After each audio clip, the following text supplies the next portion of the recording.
Assalamualaikum warahmatullahi wabarakatuh. Okey, untuk kali ni Alang nak review berkenaan dengan barang yang Alang beli.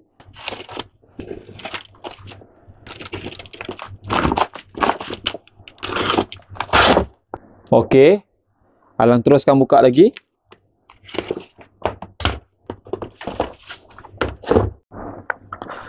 Okey, yang ni adalah barang yang Alang beli. So kalau tengok dekat sini, ini adalah brand Total Lithium Impact Range 20V. So yang ni Alang beli hanya body saja, tidak termasuk dengan bateri. Okey, bateri and charger sold separately. Kita tengok 1360 plus bateri. Okey. Kalau tengok dekat sini aksesoris 3 soket, ada satu back clip. Okey, ni bahagian belakang sama dengan bahagian depan. Okey, bismillahirrahmanirrahim. Kita buka kotak. Okey. So kalau tengok dekat sini, yang ni adalah dia punya product manual. 27mm. 27mm satu, 24mm satu, dan juga 22mm satu. Okey, seterusnya apa yang Alang dapat adalah yang ni tadi. Clip, dia punya clip. Okey. Dan seterusnya dia punya body.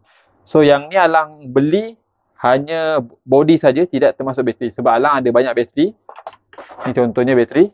1, 2, 3.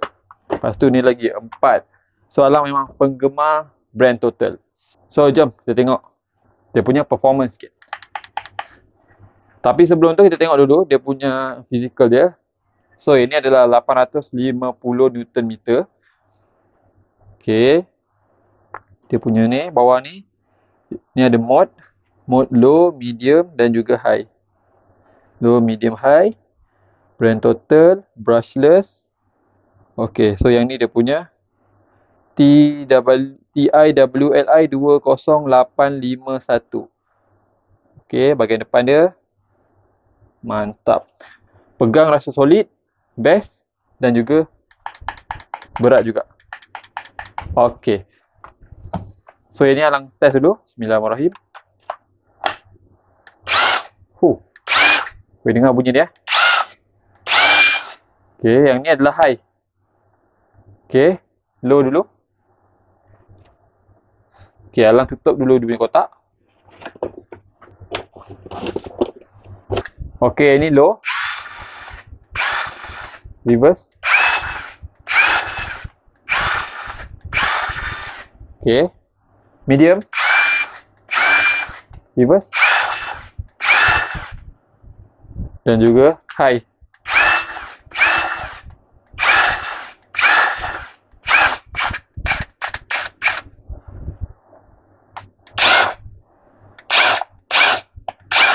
So kalau ada yang bahagian tanda sini, dia macam bila kita tekan je, dia berhenti. Tapi kalau yang ni dia tak ada apa-apa, dia boleh continuous. Yang ni kalau ikutkan Alang tak pasti function dia untuk apa. Kalau ada yang macam ni. Tapi so far nampak cun.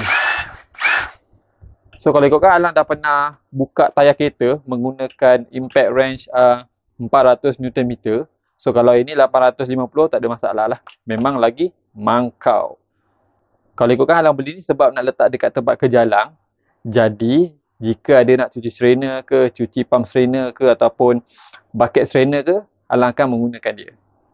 Okey, so itu saja perkongsian daripada saya. Jangan lupa subscribe YouTube channel saya Alang and Afiq.